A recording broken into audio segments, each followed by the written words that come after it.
Bonjour, je m'appelle Lincoln. J'ai 35 ans et je suis ingénieur en maintenance aéronautique à l'aéroport international de Des Moines, dans l'Iowa. Ma vie tourne autour d'énormes avions, de moteurs vrombissants et de longues journées à inspecter chaque boulon et chaque fil pour m'assurer que tout est parfait avant le décollage.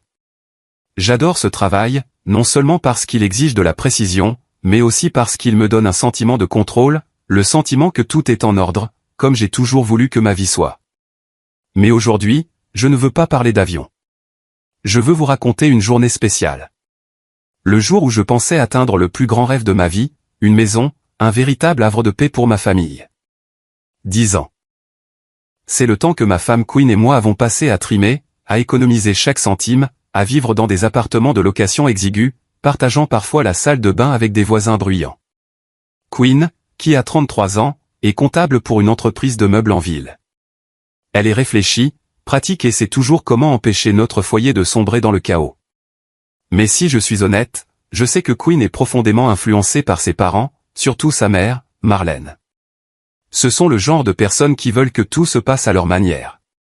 Et Queen, bien qu'elle ne l'admettrait jamais, laisse souvent ses émotions être emportées par les conseils de sa mère, ou plutôt par ses ordres. Nous avons 2 enfants. Monica, 8 ans, une fille vive et sensible qui s'accroche à moi chaque fois que je rentre du travail, et Noah, 5 ans, un garçon hyperactif qui court toujours dans le jardin en posant des questions idiotes auxquelles je ne me lasse jamais de répondre. Ils sont tout pour moi. Chaque fois que je vois les dessins gribouillés de Monica ou que j'entends Noah parler du dinosaure qu'il a vu dans le jardin, toute ma fatigue s'envole. Ce jour-là était un après-midi d'automne vif, le ciel clair et l'air frais, et je me tenais devant notre nouvelle maison, une maison de 3 chambres que nous venions d'acheter après des années à nous priver et à économiser. Ce n'était pas un manoir, pas de piscine ni de cours de tennis. Mais pour moi, c'était le monde entier. Une maison avec une clôture blanche, un jardin confortable assez grand pour que Noah puisse y courir, et un porche où je pourrais siroter mon café chaque matin. C'était le rêve que Queen et moi avions imaginé à l'époque où nous sortions ensemble, assis sur un banc de parc, mangeant des sandwichs et parlant d'avoir un jour un endroit à nous. Je me souviens de ce moment avec une grande clarté. Nous emménagions. Monica courait dans le jardin, un crayon rouge à la main, dessinant des cercles tremblants sur des boîtes en carton. Noah s'accrochait à ma jambe, demandant « Papa, on peut avoir un chien ici ?» Un très gros. J'ai ri, lui ébouriffé les cheveux et promis que j'y réfléchirais, même si je savais que Queen ne serait pas d'accord tout de suite. Elle a toujours besoin de temps pour peser les choses, surtout en ce qui concerne l'ordre de notre maison. Queen était dans la cuisine à déballer des boîtes, arrangeant assiettes et bols avec le soin que j'ai toujours aimé chez elle. Ses cheveux bruns étaient attachés, quelques mèches rebelles tombant sur son front, et elle souriait. Ce doux sourire dont je suis tombé amoureux il y a 15 ans.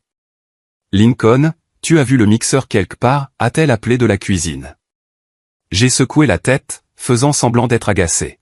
« Chérie, si je savais où il était, je serais un super-héros maintenant. » Monica a entendu et a gloussé, tandis que Noah ajoutait « Papa est un super-héros. »« Papa est un super-héros. » Je tenais une petite pancarte en bois avec les mots foyer, doux foyer gravés dans une écriture élégante. C'était un cadeau de mes parents, George et Evelyn, lorsque nous avons signé le contrat de la maison. Je l'ai soigneusement cloué sur la porte d'entrée, sentant chaque coup de marteau marquer une étape importante.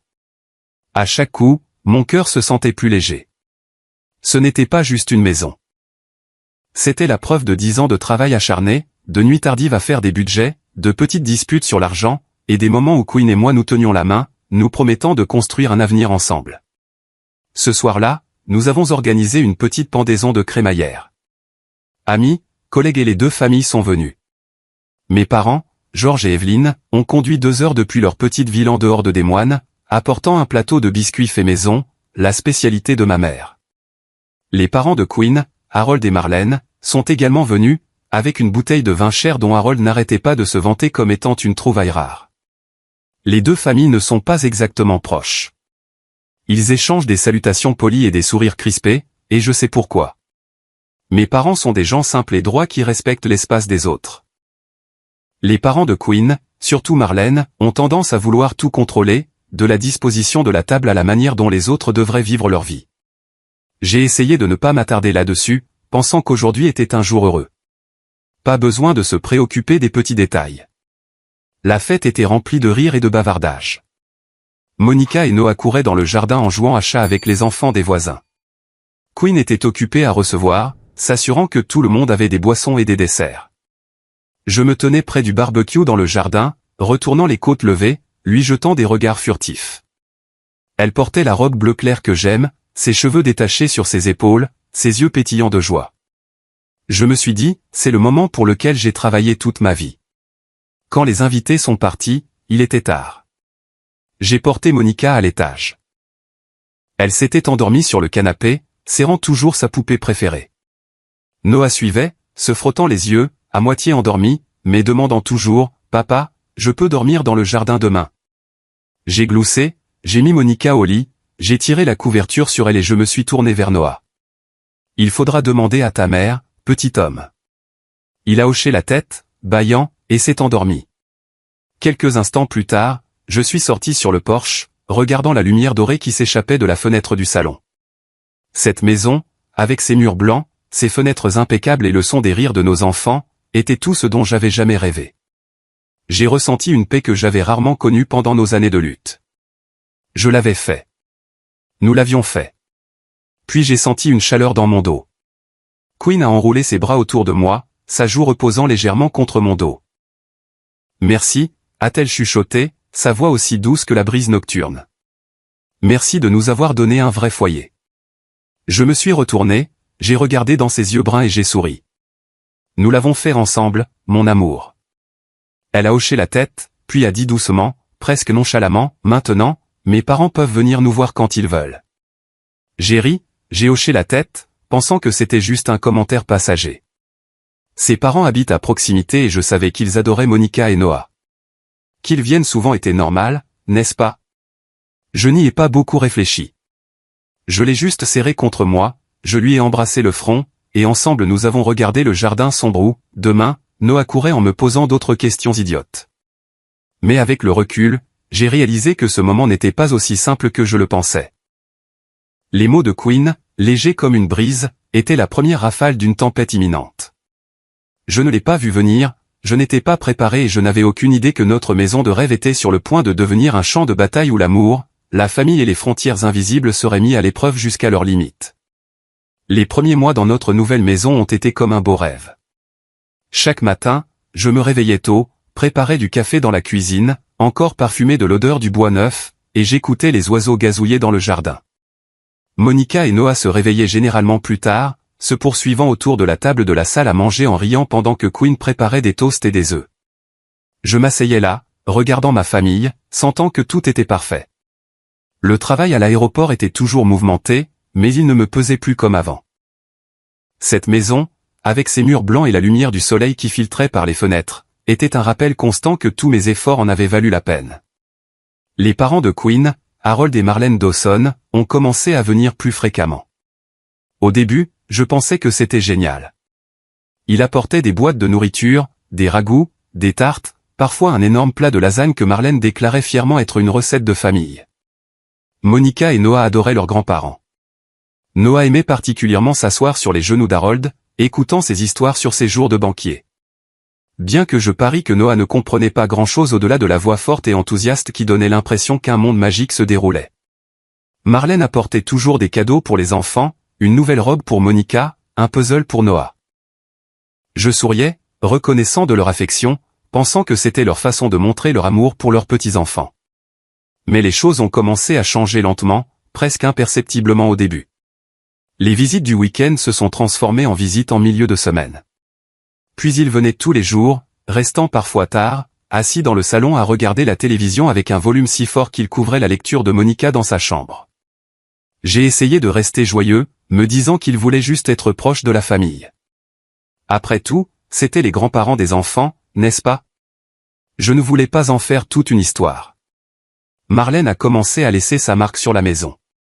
Un jour, en rentrant du travail, j'ai trouvé les rideaux du salon, ceux vert pâle sur lesquels Quinn et moi nous étions disputés pendant une semaine pour les choisir, remplacés par des rideaux à fleurs criards. Je pensais que ceci irait mieux, a dit Marlène, son ton léger mais débordant de la confiance que personne n'oserait s'y opposer. J'ai froncé les sourcils, cherchant une explication auprès de Quinn, mais elle a juste fait un sourire gêné. Maman voulait juste aider, chérie. Ce n'est pas grave. J'ai hoché la tête, ravalant l'irritation qui montait en moi. Puis Harold s'en est mêlé. Il aimait s'asseoir dans le salon et fumer des cigarettes malgré ma demande claire de ne pas fumer dans la maison. Il se contentait de rire, de faire un geste de la main et de dire « Allez, Lincoln.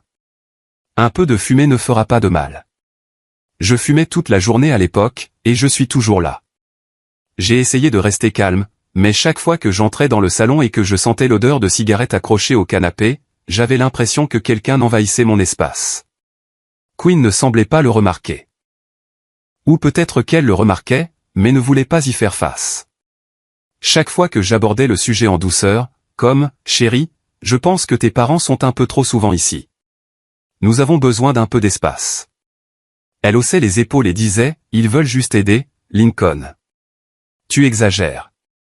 J'ai commencé à me sentir comme un étranger, comme si mon opinion n'avait plus d'importance dans la maison même que j'avais achetée à la sueur de mon front. Puis un jour, les choses sont allées trop loin. Je suis rentré tard, épuisé après un long service à inspecter des moteurs d'avion. En entrant, j'ai entendu des bavardages animés provenant du salon. Monica et Noah jouaient avec des puzzles sur le sol tandis qu'Harold et Marlène étaient assis sur le canapé à regarder un jeu télévisé. Quinn était dans la cuisine en train de nettoyer. J'ai salué tout le monde en essayant de garder un ton optimiste, mais quelque chose n'allait pas. J'ai remarqué plusieurs grandes valises empilées dans un coin de la pièce. Mon cœur s'est mis à battre plus vite. À qui sont ces valises, ai-je demandé, en gardant ma voix stable. Quinn est sorti de la cuisine, s'essuyant les mains sur son tablier, ses yeux vacillant d'un air mal à l'aise. Chérie, mes parents vont rester avec nous pendant un moment. J'ai cligné des yeux, incertain d'avoir bien entendu. Rester? Qu'est-ce que tu veux dire? Elle a pris une profonde inspiration et a parlé rapidement, comme si elle essayait de mettre fin à la conversation avant même qu'elle ne commence. Ils vont vivre avec nous. Leur maison est un peu loin. C'est peu pratique pour se déplacer et ils veulent être proches des enfants. J'ai pensé que ce serait mieux, plus facile de prendre soin les uns des autres. Je suis resté là, abasourdi, comme si on m'avait donné un coup de poing dans la poitrine. Vivre avec nous. Ici, dans notre maison. J'ai jeté un coup d'œil à Harold, qui riait bruyamment d'une blague à la télévision comme si de rien n'était. Marlène s'est levée, réarrangeant les coussins sur le canapé, agissant comme si c'était déjà sa maison. Ça ne te dérange pas, n'est-ce pas, Lincoln? A-t-elle demandé, sa voix douce mais pleine de défi. Je voulais crier, demander pourquoi personne n'avait discuté de cela avec moi, mais les yeux de Quinn, me suppliant presque de ne pas faire de scène, m'ont fait taire. J'ai hoché la tête, marmonnant entre les dents, non, c'est bon. Mais à l'intérieur, je savais que tout avait changé. Dans les jours qui ont suivi, c'est devenu plus clair. Marlène a commencé à contrôler presque tout dans la maison. Elle a réorganisé la vaisselle dans la cuisine, a décidé de ce que nous mangerions pour le dîner, et s'est même immiscée dans la façon dont Quinn élevait les enfants. Monica doit manger plus de légumes, disait-elle, comme si Quinn et moi ne savions pas comment élever nos propres enfants. Harold a pris possession du salon, laissant des cigarettes à moitié fumées sur la table basse malgré ma demande de fumer dehors. J'ai essayé de me contenir, de maintenir la paix, mais chaque jour qui passait, je me sentais de plus en plus exclu de ma propre famille. Quinn ne voyait toujours pas le problème. Elle agissait comme si tout était normal, comme si le fait que ses parents dirigent notre foyer était naturel. Ils veulent juste aider, Lincoln, répétait-elle comme un mantra. Mais je savais au fond d'elle qu'elle essayait aussi de se convaincre. J'ai commencé à réaliser qu'elle ne voulait pas affronter sa mère, ne voulait pas contrarier Marlène, et moi, le mari, le père, celui qui avait transpiré pour construire cette maison, je suis devenu invisible. Un soir, je me suis assis sur le porche, regardant la lumière qui s'échappait du salon. Monica et Noah dormaient, mais la télévision hurlait depuis le salon où Harold regardait le football. J'ai entendu Marlène dans la cuisine, donnant des instructions à Quinn sur la façon de faire une soupe qu'elle jugeait meilleure. J'ai pris une gorgée de ma bière, essayant de réprimer le sentiment d'étouffement qui montait en moi. C'est ma maison, me suis-je dit. Alors pourquoi ai-je l'impression de ne pas être à ma place ici? Je ne le savais pas encore, mais une véritable tempête se préparait. Les frontières invisibles de cette maison étaient sur le point de voler en éclats. Et peu importe mes efforts, je ne pouvais pas empêcher les fissures de s'étendre. Les jours qui ont suivi l'emménagement des parents de Quinn, notre maison a cessé d'être le havre de paix où je me tenais autrefois sur le porche, souriant de contentement. Elle ressemblait plus à une arène où je devais marcher sur des œufs à chaque pas pour éviter de casser quelque chose, ou plutôt pour empêcher les tensions latentes d'éclater. Mais la vérité était que, peu importe mes efforts, tout m'échappait. Marlène semblait avoir pris le contrôle total de la maison. Chaque matin, je me réveillais pour la trouver dans la cuisine en train de réorganiser le placard à épices à sa guise, même si Quinn avait dit qu'elle préférait les choses comme elles étaient. C'est plus pratique, disait Marlène, son ton doux mais empreint d'une certitude inébranlable qui n'admettait aucune contestation. De nouveaux rideaux, des tableaux déplacés, des vases inconnus apparaissant sur la table de la salle à manger. Tout portait sa marque. J'ai essayé d'ignorer cela, me disant que c'était de petits changements, mais chaque fois que j'entrais dans la maison, j'avais l'impression d'entrer chez un étranger. Harold, quant à lui, a revendiqué le salon. Il s'asseyait dans mon fauteuil préféré, les pieds posés sur la table basse, regardant des matchs de football à un volume si fort qu'il couvrait la lecture de Monica dans sa chambre. L'odeur de ses cigarettes persistait dans tous les coins, malgré mes demandes répétées de ne pas fumer dans la maison. « Lincoln, tu t'inquiètes trop », disait-il avec un sourire narquois, comme si j'étais un homme fragile qui ne savait pas vivre librement. J'ai serré la mâchoire en essayant de rester calme, mais chaque fois que je voyais des cendres de cigarettes sur le tapis, c'était comme un coup de poignard dans ma fierté. Ce qui me faisait le plus mal, c'étaient les enfants. Monica, ma petite fille sensible, a commencé à changer. Elle ne courait plus pour me serrer dans ses bras quand je rentrais du travail. Au lieu de cela, elle s'asseyait avec Marlène, écoutant ses histoires ou faisant de la pâtisserie. Noah était attiré par Harold, qui le taquinait en disant que j'étais trop strict pour ne pas le laisser manger de bonbons avant de se coucher. « Ton père est trop sérieux, hein » disait Harold, faisant un clin d'œil à Noah, qui gloussait, ignorant que ces mots érodaient lentement mon rôle de père. J'avais l'impression de perdre mes enfants sous mon propre toit. Quinn, comme d'habitude, ne voyait pas le problème. Ou peut-être qu'elle ne voulait pas le voir. Chaque fois que j'essayais d'aborder le sujet en douceur, en disant que ses parents s'ingéraient trop, elle soupirait et secouait la tête. « Lincoln, ils veulent juste aider. Pourquoi en fais-tu toute une histoire ?» Je voulais crier, lui demander si elle ne voyait pas que j'étais en train d'être évincé de ma propre famille, mais ses yeux fatigués me faisaient taire. Je savais qu'elle était prise entre deux feux, déchirée entre son amour pour moi et sa loyauté envers ses parents. Mais cela ne rendait pas la douleur moins vive. J'étais son mari, le père de nos enfants. Mais maintenant, je me sentais comme un étranger dans la maison que j'avais achetée à la sueur de mon front. Un soir, je n'en pouvais plus. Je suis rentré épuisé après une longue journée, ne désirant rien de plus que de m'asseoir et de dîner avec ma famille. Mais en entrant, j'ai trouvé Marlène dans la cuisine, dirigeant Quinn sur la bonne façon de faire un ragoût. « Tu fais mal, Quinn. Il faut plus de sel, disait-elle, son ton autoritaire. Quinn hochait la tête, obéissant docilement, bien que je sache qu'elle détestait être micromanagée dans sa propre cuisine. Dans le salon, Harold regardait la télévision, le volume si fort que j'ai dû crier pour demander où était Monica. À l'étage, probablement en train de dessiner, a-t-il répondu, les yeux rivés sur l'écran. Je suis allé dans la chambre de Monica et je l'ai trouvée assise sur son lit, serrant sa poupée, les yeux rouges. « Qu'est-ce qui ne va pas, ma chérie ?» ai-je demandé, m'asseyant à côté d'elle. Elle a hésité, puis a chuchoté, « Mamie a dit que je ne devrais pas tant dessiner, que je devrais apprendre à faire de la pâtisserie avec elle. » Mais je ne veux pas, sa voix tremblait et j'ai senti mon cœur se serrer. Je l'ai serré dans mes bras, promettant de parler à sa grand-mère, mais au fond de moi, je savais que les choses étaient allées trop loin.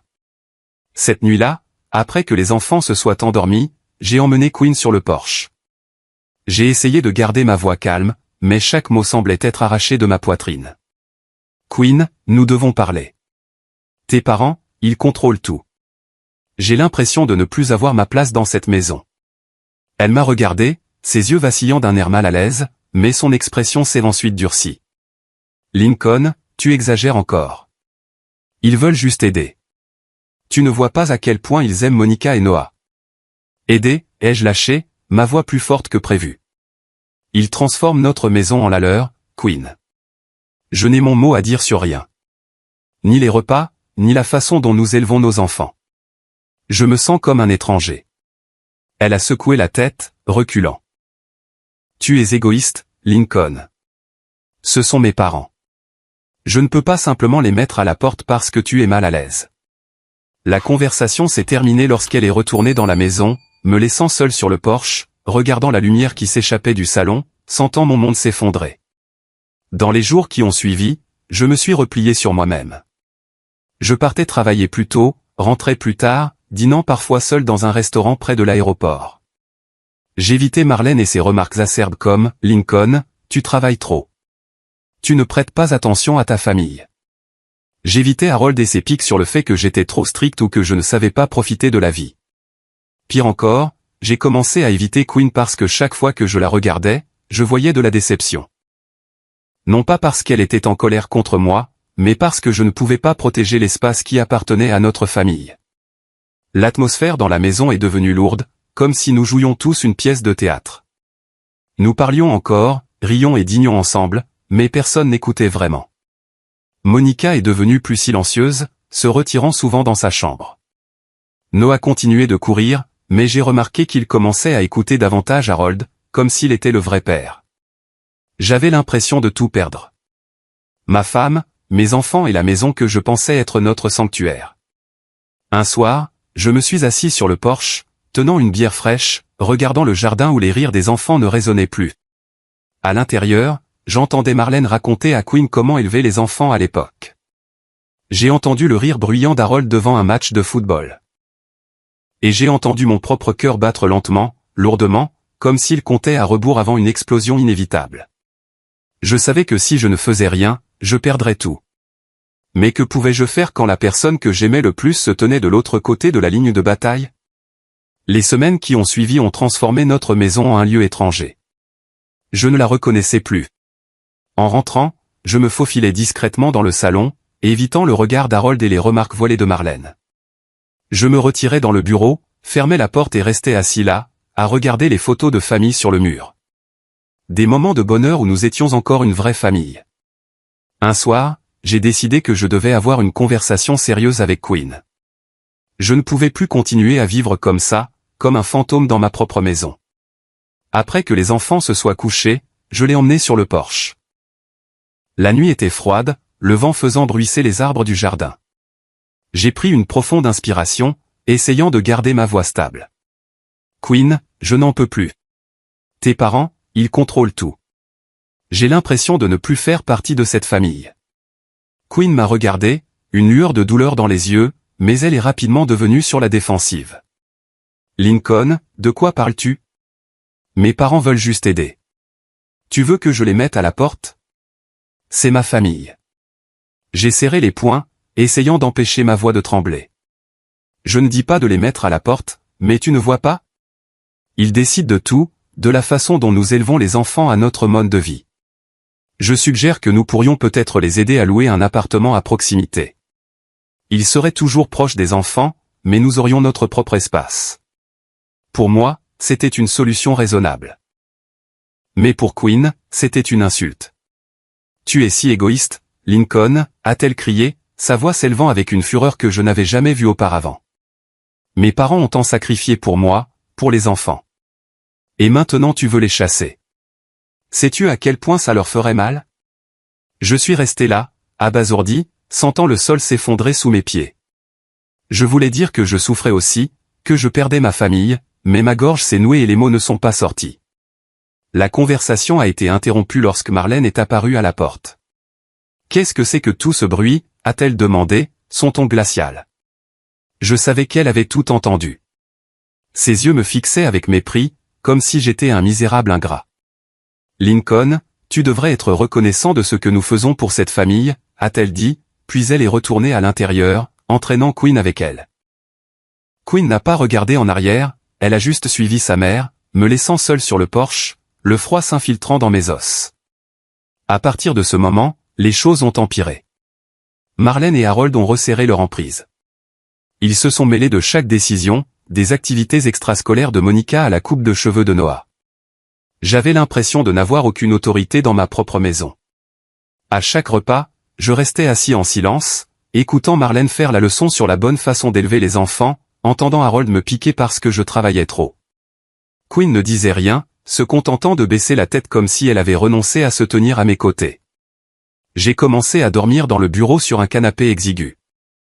J'ai dit à Queen que j'avais besoin d'espace pour travailler tard, mais la vérité était que je ne supportais pas la sensation d'étouffement en étant allongé à côté d'elle, sachant qu'elle n'était plus ma partenaire. Je me sentais comme un étranger, un locataire dans la maison que j'avais achetée à la sueur de mon front. Le point de rupture est arrivé un soir, en rentrant tard. Je suis entré en espérant dîner avec les enfants, mais la scène qui s'offrait à moi m'a brisé le cœur. Monica et Noah dînaient avec Harold et Marlène, riant et plaisantant joyeusement. Queen était dans la cuisine en train de nettoyer comme si de rien n'était. Personne n'a remarqué que j'étais rentré. Personne ne m'avait gardé une assiette. Je suis resté là, dans l'embrasure de la porte, regardant ma famille, mais je n'en faisais plus partie. Le sentiment d'être exclu, abandonné, m'a transpercé comme un couteau qui se tord dans ma poitrine. Je suis allé tranquillement au bureau, j'ai fermé la porte et je me suis assis, regardant la photo de famille sur mon bureau. Dessus, nous sourions, debout devant notre nouvelle maison avec la pancarte « Home Sweet Home » accrochée derrière nous. Je me suis demandé où était passée cette maison. Je me suis demandé si je pourrais jamais la récupérer, ou si j'avais vraiment tout perdu. Tout a explosé un samedi soir, en rentrant tard du travail. Je suis entré dans la maison, épuisé après une longue journée à l'aéroport, ne désirant rien de plus que de m'asseoir et de dîner avec Monica et Noah. Mais dès que j'ai ouvert la porte, j'ai entendu Marlène dans la cuisine, critiquant la technique de Queen pour couper les légumes. « Tu ne fais pas bien, Queen. Tu dois les couper plus petits, comme je le fais toujours. » Queen était silencieuse, mais je pouvais voir ses épaules se tendre comme si elle retenait quelque chose. Dans le salon, Harold regardait un match de football, le volume si fort qu'il couvrait Noah qui posait une question sur son jeu. J'ai posé mon sac en essayant de rester calme et j'ai demandé « Qu'est-ce qu'on mange ce soir, Queen ?» Mais avant qu'elle ne puisse répondre, Marlène est intervenue, son ton autoritaire, ragoût de bœuf, Lincoln. Mais tu es trop en retard. La nourriture est froide. J'ai dit à Queen de t'attendre, mais elle a dit que ce n'était pas nécessaire. Je me suis figé, comme si on m'avait versé de l'eau glacée dessus. J'ai regardé Queen, espérant qu'elle dirait quelque chose, qu'elle prendrait ma défense, mais elle a juste gardé la tête baissée, essuyant le comptoir de la cuisine. C'était une petite chose, un repas froid, une remarque irréfléchie. Mais c'était la goutte d'eau qui a fait déborder le vase. Tous les mois à me retenir, à ravaler le sentiment d'être mis à l'écart, tous les moments où j'ai senti que je perdais mes enfants et Queen, ont éclaté comme un feu de forêt. J'ai pris une profonde inspiration, ma voix tremblante, « Queen, je dois te parler. Maintenant. » Elle a levé les yeux, une lueur d'inquiétude dans le regard, mais elle m'a suivi sur le porche. L'air nocturne était frais, portant l'odeur de l'herbe fraîchement coupée du jardin voisin. Je me tenais là, agrippant la balustrade, essayant de maîtriser la colère qui montait en moi. « Queen, ai-je commencé, ma voix basse mais lourde. J'ai essayé. J'ai essayé de maintenir la paix, de faire en sorte que les choses fonctionnent. Mais je ne peux plus faire ça. Tes parents, ils contrôlent tout. Ils décident comment nous élevons nos enfants, comment nous vivons. Je ne me sens plus comme ton mari, comme le père de Monica et Noah. » Queen a croisé les bras, ses yeux froids, mais j'ai vu ses lèvres trembler. « Lincoln, ça recommence » a-t-elle lâché, sa voix tranchante comme pour masquer sa propre blessure. « Mes parents veulent juste aider. Sais-tu tout ce qu'ils ont sacrifié pour moi, pour les enfants? Tu as changé, Lincoln. Tu ne respectes plus ma famille. » Ces mots m'ont transpercé comme un couteau, me coupant profondément le cœur. Je l'ai regardé, cherchant la femme qui m'avait un jour serré par derrière, chuchotant que c'était notre maison. Mais maintenant, elle se tenait là, défendant ses parents comme si j'étais l'ennemi. Changé, ai-je répliqué, incapable de me retenir plus longtemps. Queen, j'ai tout fait pour maintenir cette famille unie. Je suis resté silencieux quand ta mère a tout changé dans notre maison. Quand ton père m'a traité comme si j'étais invisible. J'ai essayé de garder les enfants en dehors de ce désordre. Mais toi? Tu ne vois pas que je suis en train de tout perdre? Tu ne vois pas que je n'ai pas voix au chapitre dans notre propre maison? Ma voix s'est brisée et mes yeux me piquaient, mais j'ai refusé de pleurer. J'ai refusé de la laisser me voir faible. Queen a reculé, ses yeux un mélange de colère et de douleur. Si tu es si mal à l'aise, Lincoln, a-t-elle dit, sa voix glaciale, alors peut-être que tu devrais aller loger ailleurs pendant un moment. Ce serait peut-être mieux pour tout le monde. Ces mots ont été le coup de grâce, me laissant sans souffle. Je l'ai regardée fixement, cherchant un signe qu'elle ne le pensait pas, mais tout ce que j'ai vu, c'est de la résolution dans ses yeux. Elle avait fait son choix, pas moi, mais ses parents. Cette nuit-là, je n'ai pas dormi. J'étais allongé sur le canapé du bureau, fixant le plafond, essayant de comprendre ce qui était arrivé à notre famille. J'ai pensé à Monica, ses yeux rouges, quand elle m'a dit qu'elle ne voulait pas faire de pâtisserie avec sa grand-mère. J'ai pensé à Noah, riant alors qu'Harold me qualifiait de trop strict. Et j'ai pensé à Quinn, son sourire le jour de notre emménagement. Tout cela n'était plus qu'un souvenir enfoui sous des conflits tacites. Le lendemain matin, j'ai emballé quelques affaires, des vêtements, une brosse à dents et la photo de famille de mon bureau. Je n'ai rien dit à Quinn, ne voulant pas faire de scène devant les enfants. Monica et Noah prenaient leur petit déjeuner dans la cuisine, Marlène leur versant du lait. Je leur ai embrassé le front en disant, « Papa doit aller travailler pour quelques jours, mais je vous appellerai, d'accord ?» Monica a hoché la tête, les yeux inquiets, tandis que Noah a juste souri et dit, « Appelle-nous, papa. » J'ai forcé un sourire, cachant la douleur dans ma poitrine, et je suis sorti de la maison. J'ai loué une petite chambre près de l'aéroport, un endroit nu avec de la peinture écaillée et un lit qui grinçait. C'était froid, dépourvu de la chaleur d'une famille. Mais au moins ici, je ne me sentais pas comme un étranger. Chaque soir, j'appelais Monica et Noah, écoutant leurs histoires sur l'école et leurs nouveaux jeux. Monica parlait d'un dessin qu'elle avait fait, et Noah se vantait d'apprendre à lancer une balle avec son grand-père. Je souriais, leur disais de bien dormir, mais quand je raccrochais, je restais assis dans cette pièce vide, le poids de la solitude m'oppressant la poitrine comme une pierre. Quinn n'a pas appelé. Pas un texto, pas un seul signe de vie. Monica m'a dit qu'elle continuait comme si mon absence n'avait pas d'importance. J'ai commencé à sentir la piqûre profonde d'avoir une maison où je ne pouvais pas retourner. Cette maison avec sa clôture blanche et sa pancarte, Home Sweet Home, était maintenant un luxe lointain. Je l'avais perdue, non pas parce que je n'avais pas essayé, mais parce que je ne savais pas comment me battre contre ma propre famille. Pendant ces longues nuits solitaires, j'ai pensé à mes parents, George et Evelyn. Ils vivaient dans une petite ville à 2 heures de Des Moines, dans une maison simple où j'ai grandi avec de chaleureux souvenirs. Je me souvenais de mon père, avec sa voix calme et posée, m'apprenant à réparer un vélo. Je me souvenais de ma mère, avec son gentil sourire, me rappelant toujours que la famille est l'endroit où les gens se respectent. Ils étaient les seuls à pouvoir me comprendre maintenant, à pouvoir m'aider à retrouver mon équilibre. Je savais ce que je devais faire. Je ne pouvais pas continuer à fuir. Mais d'abord, je devais me retrouver. L'homme qui avait un jour rêvé d'un foyer, qui croyait que l'amour pouvait surmonter tous les défis. J'ai fermé les yeux, imaginant les visages de Monica et Noah, et je me suis promis que, quoi qu'il arrive, je ne les perdrais pas. Mais pour cela, j'avais besoin d'aide, et je savais où me tourner. La petite chambre louée est devenue l'endroit où je me suis confronté à moi-même.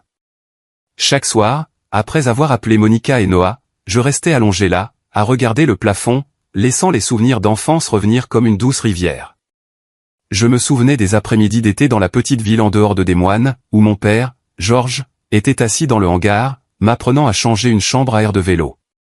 Il n'était jamais pressé, toujours patient, sa voix profonde comme une mélodie régulière. Lincoln, il faut y aller doucement. Comprendre chaque pièce. Tout a un ordre.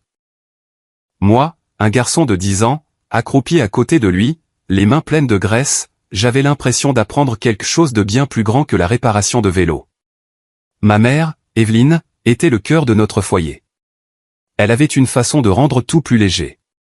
De la cuisson des biscuits chaque dimanche au règlement des disputes entre mon frère et moi.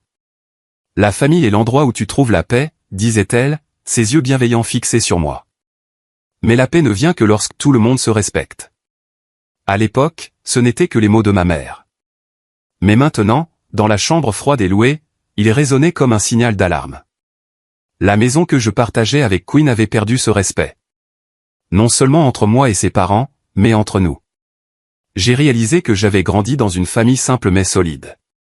Mes parents n'étaient pas riches. Mon père était mécanicien, ma mère, institutrice. Mais ils ont toujours fixé des limites claires. Ils ne se sont jamais trop mêlés de la vie des autres, n'ont jamais fait en sorte que quelqu'un se sente mis à l'écart. En comparant cela à ma maison actuelle, où Marlène réarrangeait tout à sa guise, où Harold revendiquait le salon comme son propre domaine, je sentais un fossé infranchissable. J'avais essayé de construire une maison comme celle de mes parents, mais maintenant, je n'étais qu'un homme perdu. Ce week-end-là, j'ai décidé de rendre visite à mes parents. La route vers leur petite ville serpentait à travers des champs de maïs dorés sous le soleil d'automne. Quand je me suis garé devant leur maison en bois usé avec sa clôture fanée et le petit jardin de ma mère rempli de chrysanthèmes, j'ai senti ma poitrine se desserrer. Ma mère a ouvert la porte, son gentil sourire inchangé, mais ses yeux trahissaient une pointe d'inquiétude en me voyant. « Lincoln, tu as maigri », a-t-elle dit en me serrant fort dans ses bras. Mon père, debout dans l'embrasure de la cuisine, a simplement hoché la tête, mais je savais qu'il m'observait, comme il le faisait toujours quand il sentait que quelque chose n'allait pas. Nous nous sommes assis dans le salon autour de la vieille table en bois que mon père avait construite il y a 20 ans. Maman a préparé du thé, papa s'est assis en silence, et j'ai commencé à parler. Je leur ai parlé de la nouvelle maison, comment elle avait été un jour mon rêve et celui de Quinn. Je leur ai parlé d'Harold et Marlène, comment ils avaient pris possession de notre espace, comment je me sentais exclu. Je leur ai parlé de Quinn, de notre grande dispute, de ces mots froids me disant de partir. Et je leur ai parlé de Monica et Noah, de ma peur de perdre mes enfants. Ma voix tremblait et j'ai dû m'arrêter, baissant la tête pour cacher les larmes qui montaient. Maman m'a pris la main, son contact chaud et rassurant. « Lincoln, tu as fait de ton mieux », a-t-elle dit, sa voix douce mais ferme. « Mais tu ne peux pas laisser les autres définir ta famille. Tu dois te battre. Pas en te disputant, mais en leur montrant qui tu es. Un mari, un père. » Je l'ai regardé, me sentant à nouveau comme ce garçon de 10 ans cherchant les conseils de sa mère. Mais cette fois, je n'avais pas seulement besoin de conseils. J'avais besoin d'une issue. Mon père, le plus silencieux, a finalement parlé. « Lincoln », a-t-il dit, sa voix solide comme la pierre. « Tu dois reprendre ta place. Pas en chassant qui que ce soit, mais en leur rappelant que c'est ta maison. Amène-nous là-bas. Laisse-les voir que tu n'es pas seul. » L'idée m'a stupéfié. Amener mes parents vivre avec nous. Ça semblait être un plan fou, mais dans cette folie, j'ai vu une lueur d'espoir. Peut-être que si Quinn voyait mes parents, des gens qui respectaient toujours les limites, qui mettaient la famille en premier, elle comprendrait ce que j'essayais de dire depuis le début. J'ai passé la nuit là-bas, dormant dans mon ancienne chambre où un poster de basket du lycée était encore accroché au mur. Pour la première fois depuis des semaines, j'ai dormi profondément, sans être hanté par la télévision hurlante d'Harold ou la voix autoritaire de Marlène. Le lendemain matin, j'ai dit à mes parents, « Je veux que vous veniez vivre avec moi pendant un moment. J'ai besoin de votre aide. » Maman a souri et a hoché la tête tandis que papa m'a juste tapé sur l'épaule, sa façon de dire qu'il croyait en moi. En retournant à Des Moines avec mes parents sur la banquette arrière, j'ai senti une nouvelle force. Je n'étais plus l'homme qui se cachait dans une chambre froide et louée. J'étais Lincoln, l'homme qui avait construit une maison, et j'allais la récupérer. Pas pour gagner, mais pour protéger ce que j'aimais. Au fond de moi, je savais que ce plan, aussi audacieux soit-il, était un pari. Amener mes parents vivre avec Harold et Marlène pouvait soit me redonner une voix, soit déclencher une guerre encore plus grande. J'ai agrippé le volant, imaginant les visages de Monica et Noah, et je me suis dit, quoi qu'il arrive, je n'abandonnerai pas. La maison est apparue alors que je tournais dans notre rue familière. Sa clôture blanche et sa pancarte, Home Sweet Home, toujours accrochée à la porte. Mais cette fois, en entrant, je n'ai plus ressenti l'étouffement d'avant. Mes parents, George et Evelyn, suivaient, transportant quelques petites valises. Maman a fait un doux sourire, ses yeux pleins d'encouragement, tandis que papa a simplement hoché la tête, sa manière habituelle de se préparer à un défi.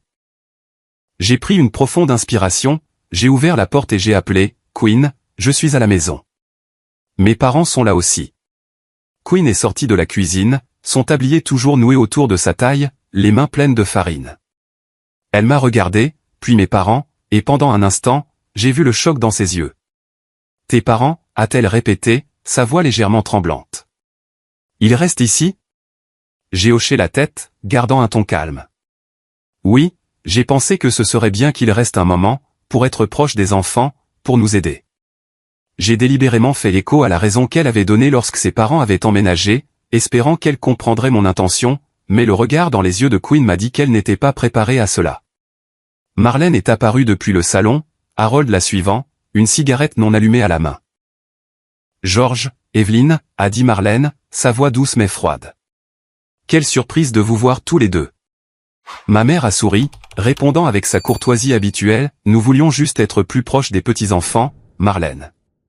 J'espère que nous ne dérangeons pas, mais j'ai vu comment les mains de Marlène se sont crispées, comment Harold a haussé un sourcil, et j'ai su que la bataille silencieuse avait commencé. Les premiers jours ont été une étude de tension contrôlée.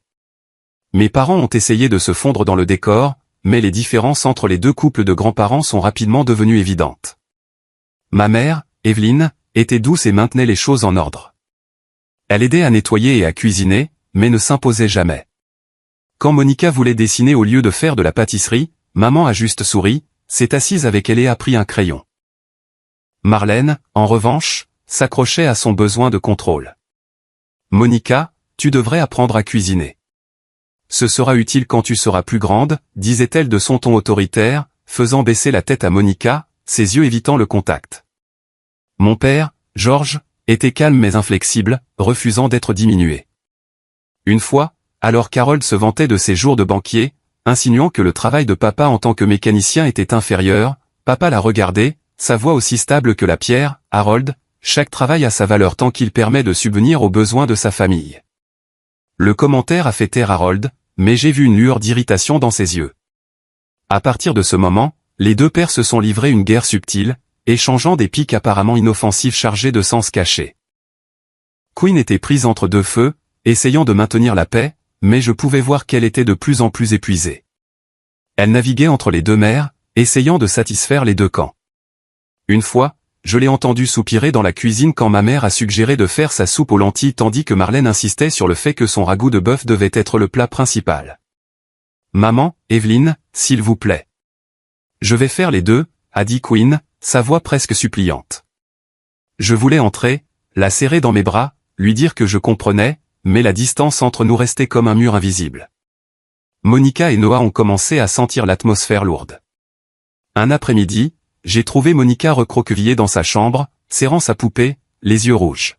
« Papa, mamie et Nana ne s'aiment pas, n'est-ce pas ?» a-t-elle demandé d'une petite voix. Je me suis agenouillé, je l'ai serrée dans mes bras et j'ai essayé de trouver des mots réconfortants, mais mon cœur me faisait mal.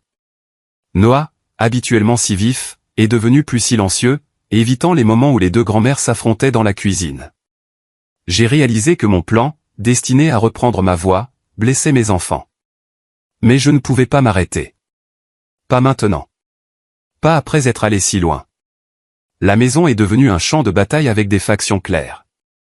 Le côté maternel, Marlène et Harold, dominaient le salon et la cuisine, continuant à donner des ordres et à exercer leur contrôle.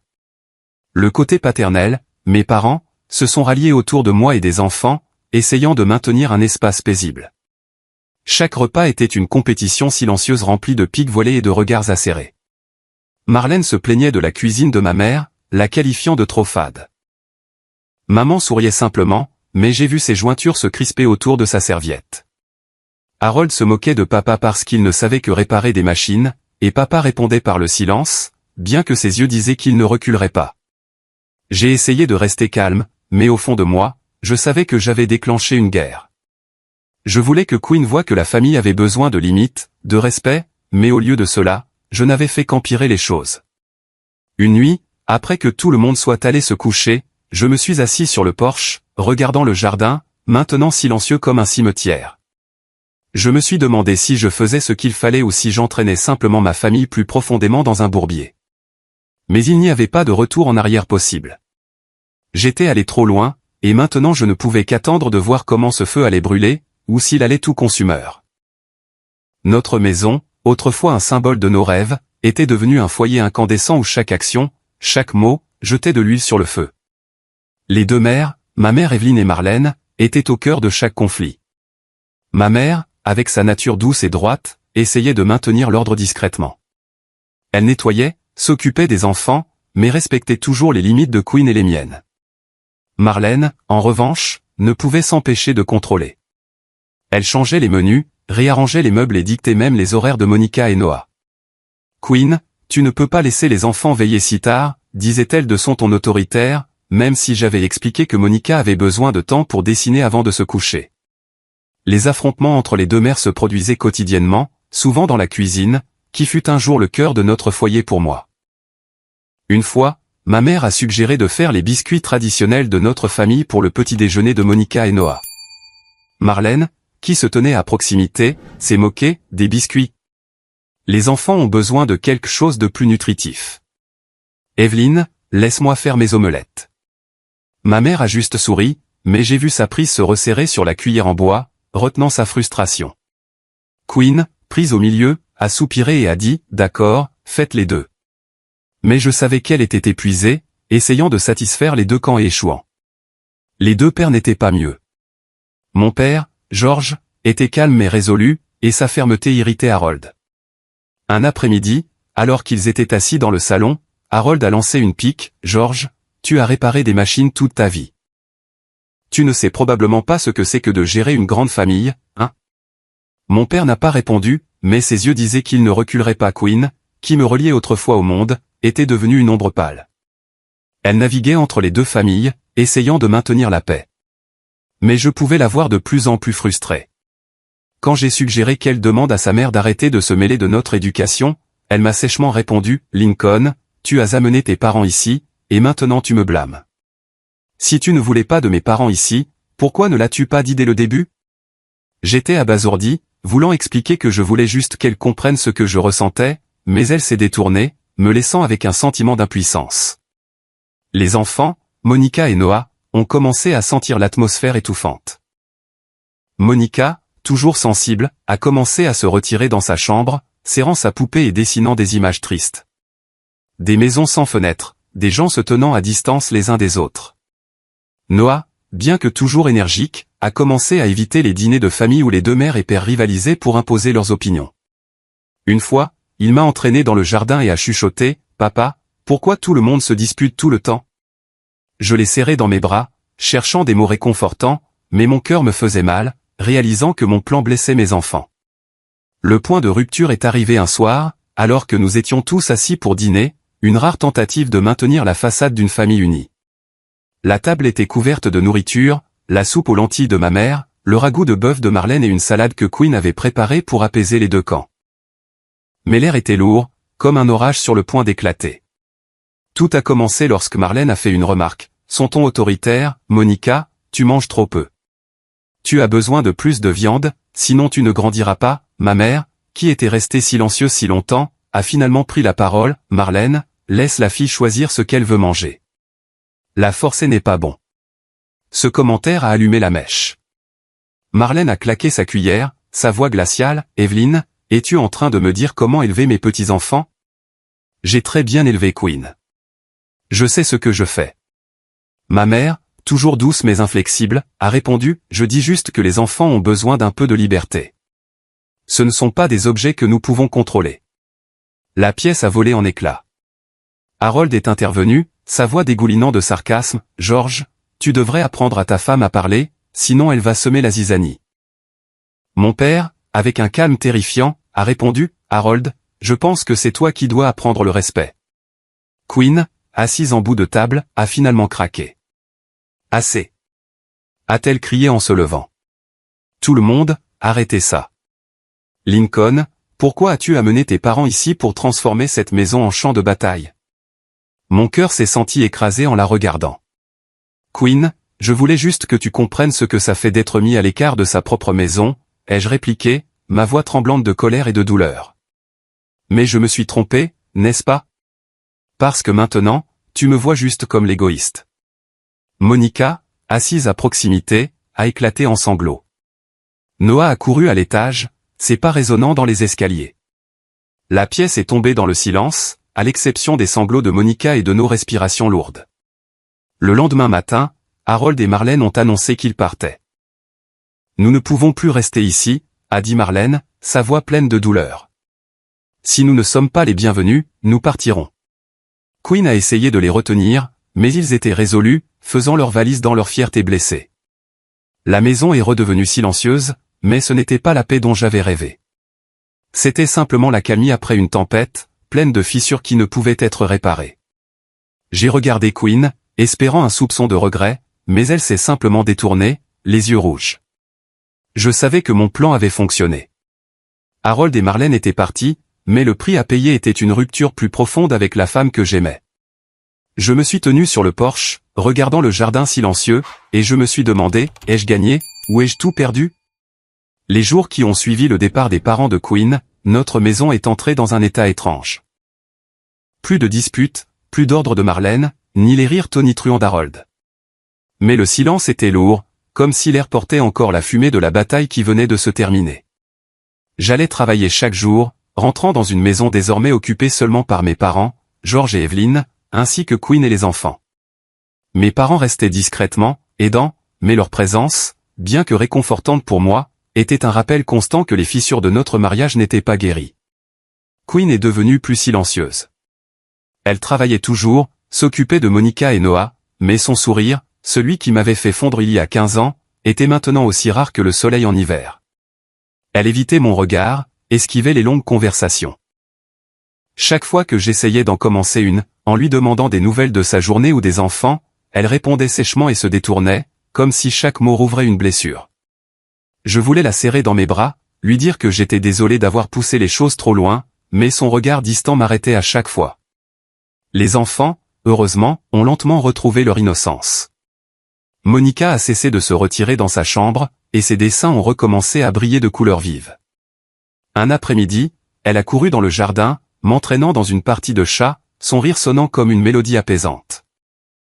Noah, avec son énergie naturelle, a recommencé à poser ses questions idiotes, comme « Papa, je peux garder un dinosaure dans le jardin ?» Jerry, lui, ébouriffé les cheveux, mais à l'intérieur, la question de Monica d'il y a quelques semaines résonnait « Est-ce que mamie est toujours en colère ?»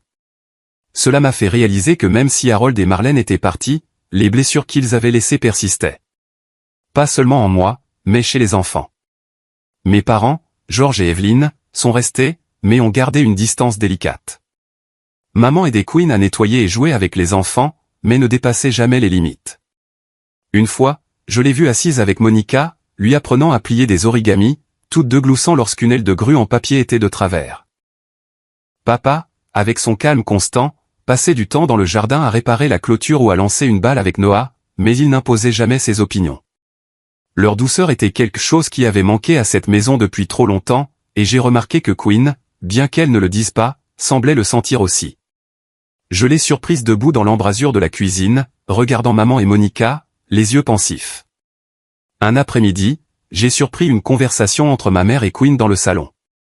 Je venais de rentrer du travail et j'allais entrer, mais je me suis arrêté en entendant la voix de maman, douce mais pesante. « Quinn, tu sais, une maison n'est vraiment chaleureuse que lorsque tout le monde se respecte.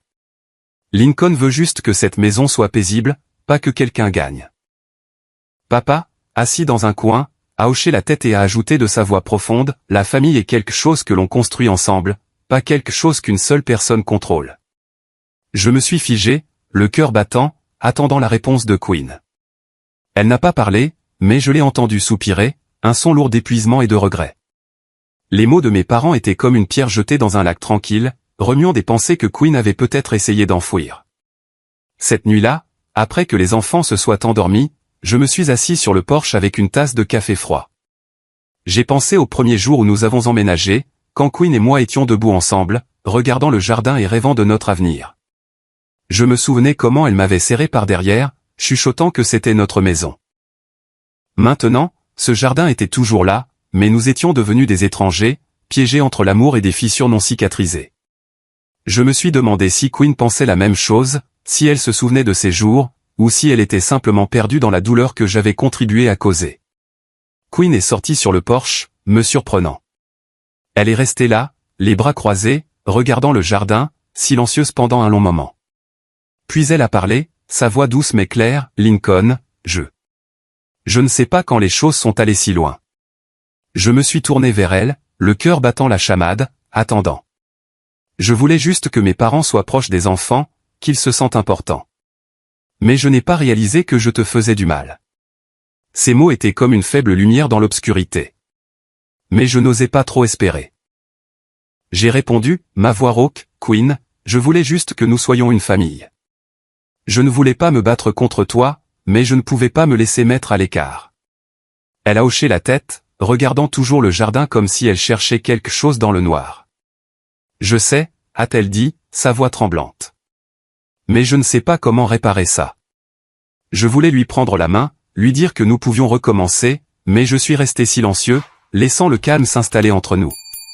Je savais que, bien que nous soyons au bord de la rupture ou de la guérison, nous avions besoin de temps. Du temps pour nous comprendre, pour redécouvrir le respect que nous avions perdu. Les jours qui ont suivi se sont écoulés dans une phase étrange, une paix fragile comme la surface calme d'un lac cachant des courants turbulents en dessous. Mes parents, Georges et Evelyne, ont commencé à se préparer à retourner dans leur petite ville. Un matin, alors que je préparais du café dans la cuisine, maman m'a pris à part, sa voix douce mais sérieuse, « Lincoln, une maison n'est vraiment chaleureuse que lorsque les deux personnes veulent la maintenir ainsi. Toi et Quinn, vous devez parler. Vraiment parler. Pas pour gagner, mais pour vous retrouver. » Papa, qui se tenait à proximité, a simplement hoché la tête, mais ses yeux m'ont dit qu'il croyait que je trouverais un moyen. J'ai regardé maman, puis papa, et j'ai ressenti une profonde gratitude. Ils étaient venus ici non pas pour prendre le contrôle ou se battre à ma place, mais pour me rappeler qui j'étais. Un mari, un père, un homme qui rêvait d'un foyer. Merci, ai-je dit, ma voix rauque. Maman m'a serré la main et papa m'a tapé sur l'épaule, comme il le faisait quand j'étais enfant. Quelques jours plus tard, mes parents sont partis.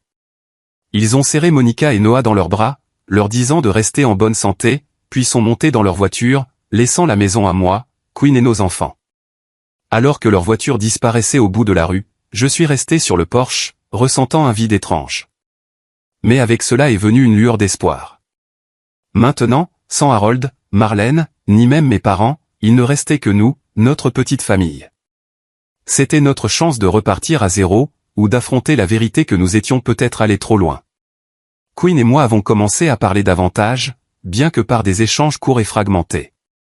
Nous discutions des enfants, du travail, de petites choses comme réparer la clôture ou acheter de nouveaux rideaux. Aucun de nous n'a mentionné la grande dispute ni n'a offert d'excuses claires, mais j'ai senti un changement en elle. Un soir, après que Monica et Noah se soient endormis, Quinn est sortie sur le porche où j'étais assis avec un café. Elle n'a pas parlé, s'est juste assise à côté de moi, regardant le jardin où les enfants avaient joué le jour de notre emménagement. La lumière du salon se déversait, illuminant son visage, et j'ai vu ses yeux briller comme si elle retenait quelque chose. « Lincoln », a-t-elle finalement dit, sa voix douce mais claire. J'ai eu tort. J'ai laissé mes parents et mon sens du devoir m'aveugler. Je n'ai pas réalisé à quel point je te faisais du mal. Je l'ai regardé, le cœur battant, mais je ne l'ai pas interrompu. Elle a continué, je voulais juste que tout le monde soit heureux, mais j'ai oublié que notre bonheur, le tien, le mien et celui des enfants, comptait le plus. J'ai pris une profonde inspiration, sentant un poids se lever de ma poitrine. Quinn, ai-je dit, ma voix rauque. J'ai eu tort aussi. J'ai poussé les choses trop loin, en amenant mes parents ici pour prouver quelque chose, mais je n'ai fait que blesser tout le monde, y compris toi. Elle s'est tournée vers moi, ses yeux s'adoucissant, et pour la première fois depuis des mois, j'ai vu le doux sourire dont j'étais tombé amoureux. Nous sommes restés assis là, sans rien dire de plus, simplement à regarder le jardin. La brise nocturne portait l'odeur de l'herbe fraîchement coupée, et je me suis souvenu du moment où nous étions ici le jour de l'emménagement, avec la pancarte « Home Sweet Home » sur la porte. Cette maison, ce rêve, était toujours là, bien qu'obscurci par des fissures. Mais maintenant, je savais que même si ce ne serait pas facile, nous avions une chance de la reconstruire. Au fil du temps, nous avons commencé à retrouver notre ancien rythme. Les rires de Monica et Noah ont de nouveau rempli la maison, et le jardin résonnait de parties de chats. Quinn et moi avons appris à parler, vraiment parler, non pas pour nous disputer, mais pour nous comprendre. Nous avons fixé de nouvelles limites, non seulement avec nos familles, mais aussi avec nous-mêmes, pour protéger ce foyer. Mais au fond de moi, je savais que le voyage n'était pas terminé. Les fissures demeuraient, et le respect et l'amour que nous essayions de reconstruire étaient encore fragiles. Un soir, alors que j'étais assis sur le porche à regarder Quinn rire avec Noah, j'ai pensé à la plus grande leçon que j'avais apprise. La famille n'est pas un lieu exempt de conflits, mais un lieu où nous choisissons de rester, de réparer et d'aimer, peu importe la difficulté. Je me suis levé, je suis entré et j'ai raccroché la pancarte « Home Sweet Home » sur la porte. Elle s'était inclinée pendant les mois chaotiques. Elle n'était plus neuve, mais elle était là, un rappel que même si la route à venir pouvait être difficile, Quinn et moi pouvions retrouver notre foyer, un pas à la fois.